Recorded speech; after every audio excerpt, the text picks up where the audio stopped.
This is chapter 14 of Despereaux, Darkness.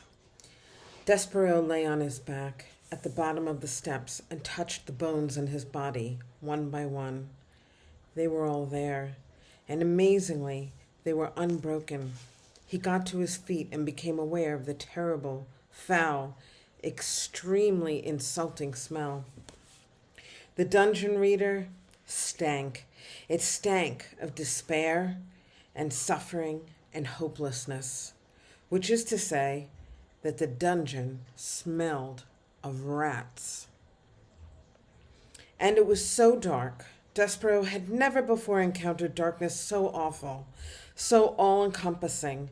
The darkness had a physical presence, as if it were a being all of its own. The mouse held one small paw up in front of its whiskers.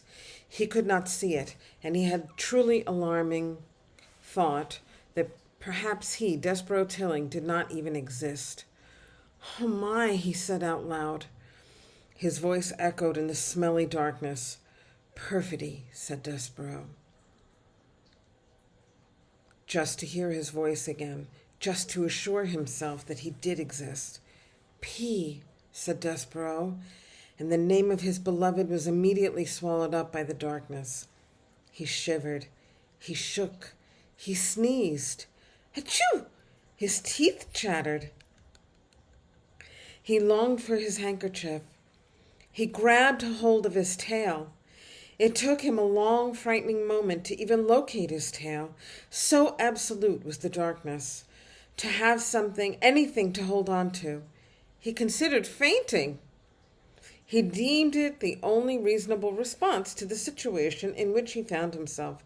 But then he remembered the words of his threadmaster: honor, courtesy, devotion, and bravery. "I will be brave," thought Despereaux. "I will try to be brave, like a knight in shining armor. I will be brave for the Princess P." How best for him to be brave? He cleared his throat. He let go of his tail. He stood up straighter. "Once upon a time," he said out loud to the darkness. He said these words because they were the best, the most powerful words that he knew, and just the saying of them comforted him. "Once upon a time," he said again, feeling a tiny bit braver. "There was a knight, and he wore always an armor of shining silver." "Once upon a time?" boomed a voice from the darkness. "A knight in shining armor? What does a mouse know of such things?"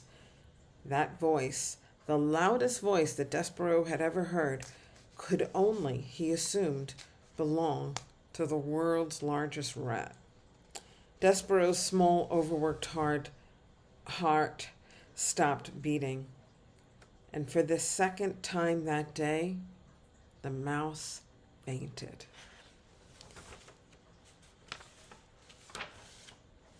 Chapter 15, The Light.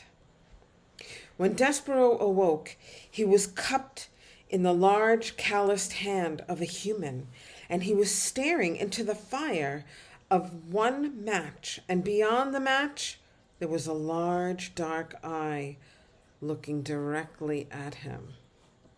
"A mouse with thread," boomed the voice. "Oh, yes. Gregory knows the way of mice and rats.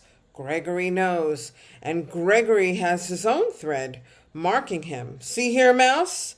And the match was held to a candle, and the candle sputtered to life, and Despereaux saw that there was a rope tied around the man's ankle. "Here's the difference between us. Gregory's rope saves him, and your thread will be the death of you."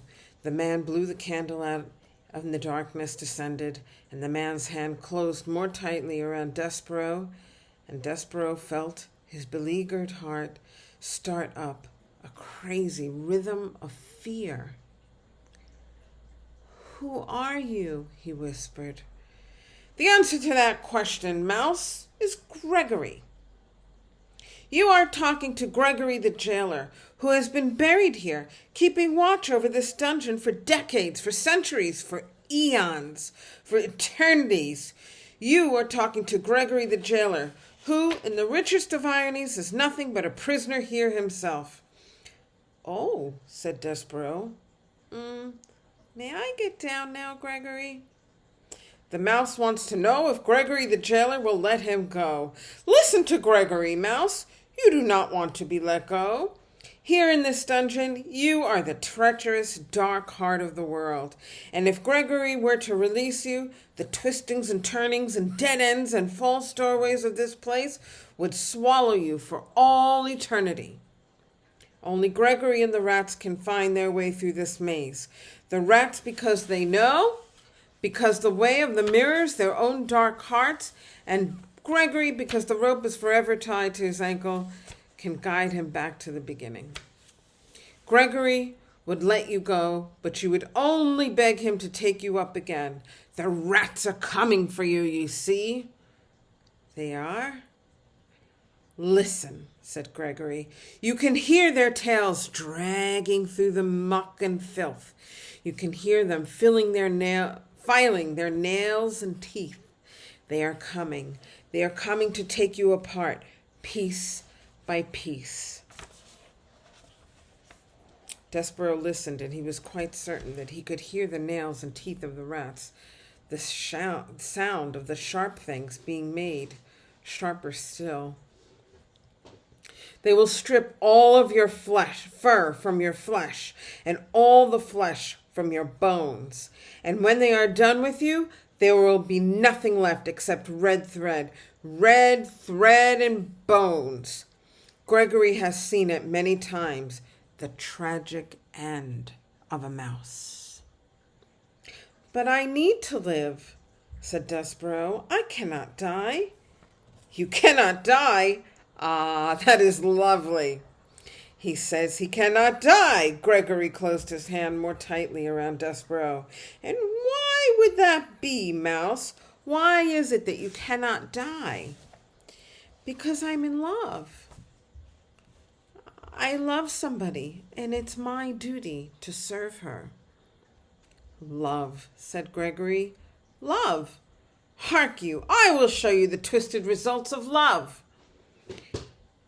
Another match was struck. The candle was lit again, and Gregory held it up so that its flame illuminated a massive, teetering pile of spoons and kettles and soup bowls.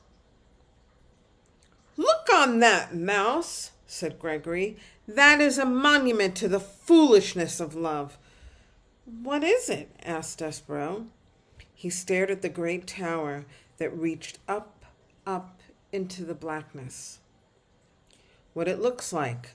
Spoons, bowls, kettles, all of them gathered here as hard evidence of the pain of loving a living thing.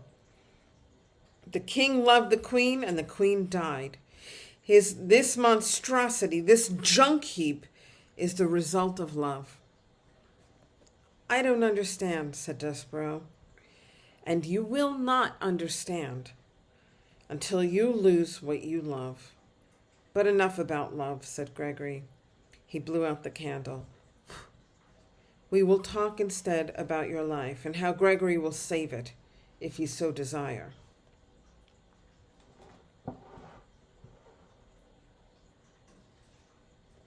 Why would you save me? Despereaux asked. Have you saved any of the other mice? Here's a picture of Gregory for you. Get a good look at him. And you see Despereaux talking into his ear. Wait till you see what happens now. Never, said Gregory. Not one. Why would you save me then? Because you, Mouse, can tell Gregory a story. Stories are light. Light is precious in a world so dark. Begin at the beginning. Tell Gregory a story. Make some light. And because Despereaux wanted very much to live, he said, Once upon a time. Yes, said Gregory happily. He raised his hand higher and then higher still until Despereaux's whiskers brushed against his leathery, time-worn ear. Go on, Mouse, said Gregory. Tell Gregory a story. And it was in this way that Despereaux became the only mouse sent to the dungeon whom the rats did not reduce to a pile of bones and a piece of red thread. It was in this way that Despereaux was saved. Reader, if you don't mind, that is where we will leave our small mouse for now, in the dark of the dungeon, in the hand of the old jailer, telling a story to save himself. It is time for us to turn our attention elsewhere. Time for us, reader, to speak of rats, and of one rat in particular. That's the end of book the first, boys and girls. This book, I've read it so many times, and it just gets better and better. I hope you enjoyed that chapter. 2 chapters, actually. And I'll see you next time for book the second.